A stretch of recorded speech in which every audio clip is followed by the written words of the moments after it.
Welcome back, everybody. This is your boy, the Mad Chef, and tonight we're doing another twofer for you. Not only are we doing a healthy recipe, this is also a better than the box, and I don't get much better than that, I think. After the past couple videos, I think we need something a little lower in calories to kind of balance things out. Tonight we're doing my version of the Lean Cuisine Meatball Marinara Pasta. Guys, and while you are eating fewer calories, using Lean Cuisine, I want you to take a look at the actual ingredient list here for this particular meal. While you might not be eating quite as much fat, while you might be eating whole grain pasta, look at the sugars they're adding to everything, including the pasta and the sauce that they're using. You know what we're going to do? We're going to do it our own way, including our very own pasta sauce, which we're going to be using the one we always make when we make pasta sauces that we started with the pizza pasta. If you haven't seen the video for my pizza pasta, there'll be a link in the description and a card floating around here. It might not be the Lean Cuisine pasta sauce, but it don't have any sugar in it either. So first things first, let's get our pasta sauce going, and I'll meet you at the meatballs. It's time to give our pasta some balls. You guys knew I had a ball joke somewhere in there. But surprisingly enough, Healthy Choice uses a fairly traditional meatball recipe. Well, and so are we. What I have in this container is 1 pound of 80/20 ground beef and 1.5 pounds of ground pork.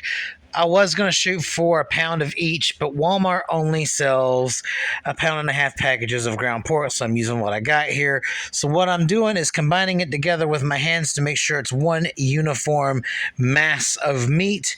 And, like I was saying earlier, Healthy Choice uses a ground beef and pork meatball, so this is actually accurate to the recipe that's on the box. All right, now that we got that put aside and put together really well, let's bring out our breadcrumbs. This is 1 cup of regular plain breadcrumbs, not panko, and we're going to hit it up with a homemade Italian style seasoning, which consists of 1 teaspoon kosher salt, 1 teaspoon ground black pepper, 2 teaspoons of onion powder, 1 teaspoon of garlic powder, 1 teaspoon of basil, 1 teaspoon of oregano, and 1 teaspoon of parsley. Keep in mind, not only does the breadcrumbs act as a binder for the meat, it also helps season it and give it that flavor. All right, and to this, we're going to be adding in 1/2 cup of grated Parmesan cheese. Get that also very well introduced. And once that's all nice and combined, we're going to be adding in 1 cup of regular milk. And then we're just going to stir this around until it forms kind of like a breadcrumb paste. So we're going to be adding that milk in, slowly stirring until well combined. And once all that milk is properly absorbed, and the only way you know that it has been properly absorbed is whenever you put your hands into the breadcrumb paste, you can kind of roll it and shape it into like a ball or a log, like you see what I have in my hand right there. It'll hold its shape. And now that we got that settled, let's go ahead and start seasoning our pork and beef mixture. And since the breadcrumbs are very well seasoned, we're going to go kind of light on what we're using in the pork. So all we're adding to that is just 1 teaspoon of salt, 1 teaspoon of ground black pepper, 1 teaspoon of garlic powder, and then optionally 1/2 teaspoon of red chili flakes. Now, guys, you can leave that out, but I like my meatballs to have a nice kick to them, and this does work for that.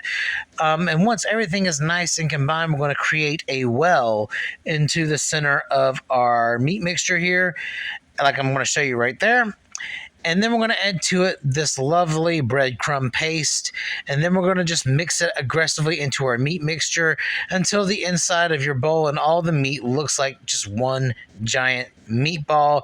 And you can see all those breadcrumbs fully incorporated and become part of the meat like you see here. And from here, all we're going to do is roll it into some nice sized meatballs, not too big, probably a little smaller than the average golf ball. And we're going to repeat this process until all of our meat has been rolled. And this provided me 24 rather nice sized meatballs. So with that being said, let's take this to the stove.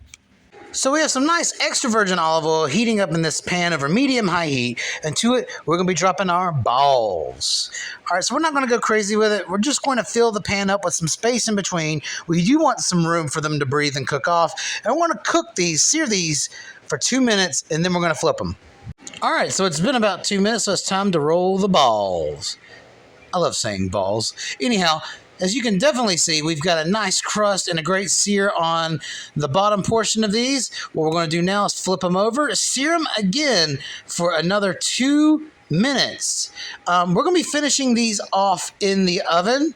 Now, guys, you could totally cook all your meatballs in the pan if you'd like, but I feel like that method tends to dry them out. So by searing them in the pan first and then putting them in the oven, not only does it cook all the way through, it leaves you with a moist, juicy meatball in the center with a nice crust on the exterior. So after our 2 minutes is up, we're going to put them on this baking tray, slam them in the oven on 350 for about 15 minutes. And once that's done, our last batch of meatballs are going in. So we're going to go ahead and start our pasta water. So keeping things true to the OG Healthy Choice recipe, they used whole grain pasta and so are we. They're using what looks like penne rigata, so am I. We're going to go ahead and dump this whole grain penne rigata into our pasta water, and we're going to cook those to packaged instructions. And now it's time for a pasta assembly descended from the heavens.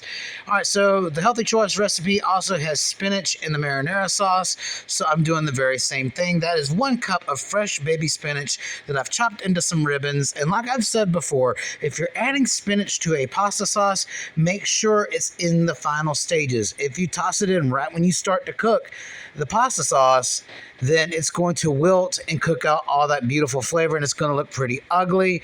And as you can see here, I'm adding some of that very, very beautiful penne rigata pasta into the pasta sauce, the fresh pasta sauce that we made. I'm not reserving a cup of pasta water because I'm dragging in that nice salty pasta water into our passata or homemade pasta sauce. We need that pasta water to help emulsify the sauce. Now, keep in mind that we're not going to be using all the pasta or all the meatballs because there is only so much sauce here. But we want to get a good pasta to meatball ratio. And once we have achieved a nice blend with our pasta and sauce, it's time to go ahead and add in our perfectly cooked meatballs. Now that we've got all of our beautiful meatballs tossed in the sauce and well acquainted, let's go ahead and hit this up with a slight sprinkle of Parmigiano Reggiano cheese. Now, if you looked at the label from Healthy Choice, the sauce they used is a Parmesan marinara sauce. So we're only adding in maybe a teaspoon of that. And then there's 1 cup of shredded provolone and mozzarella. Now this is a little different because the Healthy Choice recipe doesn't have any visible mozzarella or melted cheese on top. But 1 cup of this shredded cheese over the entire pasta dish shouldn't break anyone's calorie budget. So we're going to toss this in the oven for about 10 minutes on 350 until it's all nice and melty. All right, guys, and that is it. Once you get your sauce put together, the rest of the stuff comes together within about 30 to 35 minutes. So it's really not a whole lot of stress. It's actually quite a simple thing to put together so you guys can have a nice, satisfying bowl of pasta without feeling nearly as guilty about it. And honestly, when someone asks you where you got the inspiration for this recipe, you could honestly say Lean Cuisine and not be lying.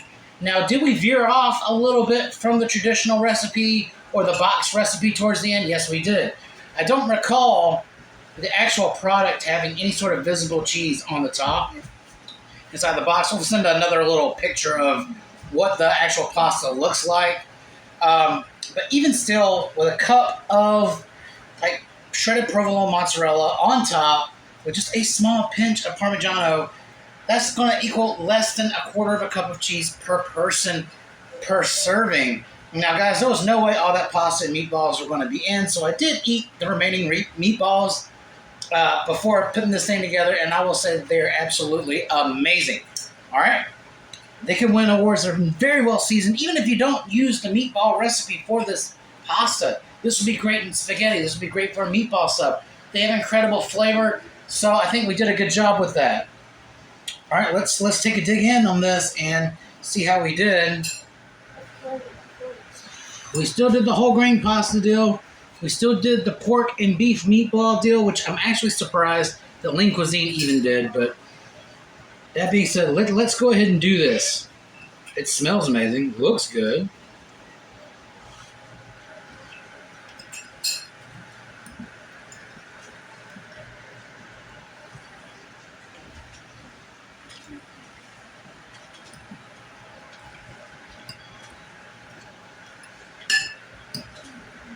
Guys, that's amazing.